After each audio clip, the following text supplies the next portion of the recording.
Hi, and welcome back. Today I want to talk about how we work at improving our drawing skills while listing 5 frustrating pieces of advice established artists often give that ultimately don't feel very helpful to us. In the background, I'm going to get in some practice by filling up some sketchbook pages with a series of head studies. I'll often do these while listening to a podcast and flipping through Pinterest for photo reference. First off, and what is possibly the most frustrating advice to hear from someone that you've reached out to is to just draw. Now I know this is meant to encourage us to not focus on tips and tricks, but instead to just enjoy creating art while gaining mileage in the process. However, what we often hear instead is, "Don't bother me." To someone who is just starting out, this advice may just as well be to just be talented. That art isn't something that you can be taught. You just do it, you put in the mileage, and if you have it in you, then you will get there on your own. Not only is this misleading, but worse, it possibly leaves you embarrassed about asking art-related questions in general. And if we don't feel comfortable asking questions, then we're going to have a long grind ahead of us. Our next piece of advice that is commonly misleading is to study the masters. Now this brings to mind images of old art studios and secret techniques long forgotten, just waiting to be rediscovered.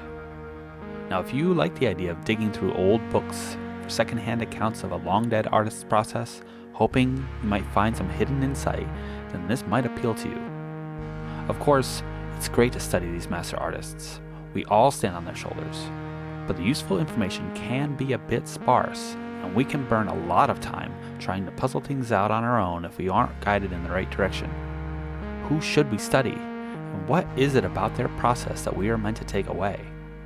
Now again, these artists are amazing and fully deserve our respect and time to study and appreciate, but this advice often feels more like a hazing or some indoctrination required of new artists in order to be part of the club. And if you are looking to improve quickly, there are now many contemporary sources that can guide you more directly through the learning process, and with a bit more clarity and science to back them up. Next, on to some advice that offers more tangible direction, which is in mastering anatomy. Now, if you had imagined art as a creative path, where we follow muses to achieve masterful results, then you're going to be disappointed here.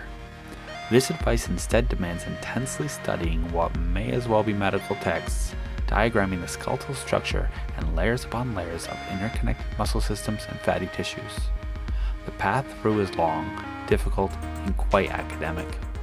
Though anatomy knowledge is critical to drawing the figure confidently in a realistic way, it can easily completely overwhelm you. Do you need to know every muscle name? Or the number of ribs and vertebrae? This line of study can lead you right down a rabbit hole, feeling as though you need to know everything before you can move ahead. We can easily get stuck in this stage and eventually become overwhelmed, burnt out, and lose sight of what inspired us to begin with. With this next piece of advice, we may feel like we are finally getting let in on some vital secret, which is to always use reference. Apparently this is what the pros do. And what was previously sold to us as requiring years of intense study and discipline is finally exposed to be as simple as just finding good reference and copying it. So this is the secret? What a disappointing reveal. The artists who inspired us to create are just cloning photographs.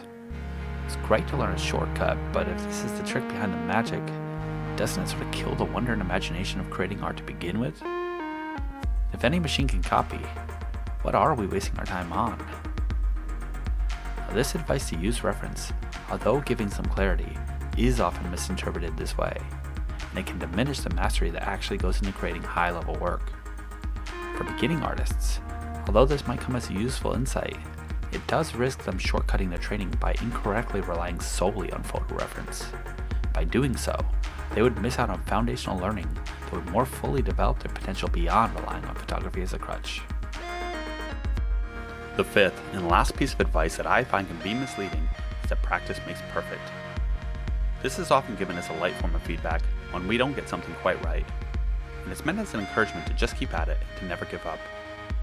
I think the intended takeaway is to have a growth mindset, to believe in ourselves and in our ability to learn and improve, and that it's by doing this work and putting in the mileage that we will progress. And similar to the advice to just draw, it sort of infers that if we can just push ourselves enough and grind through it, things will work themselves out. And we can all understand this. However, I've also heard the definition of insanity is doing the same thing over and over and expecting different results. In practice, we can't always just push through obstacles. We often reach plateaus and we don't know how to proceed.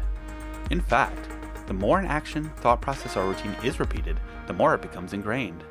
So by repeating something we are doing incorrectly over and over, we may actually be making that thing we're trying to change permanently part of our style.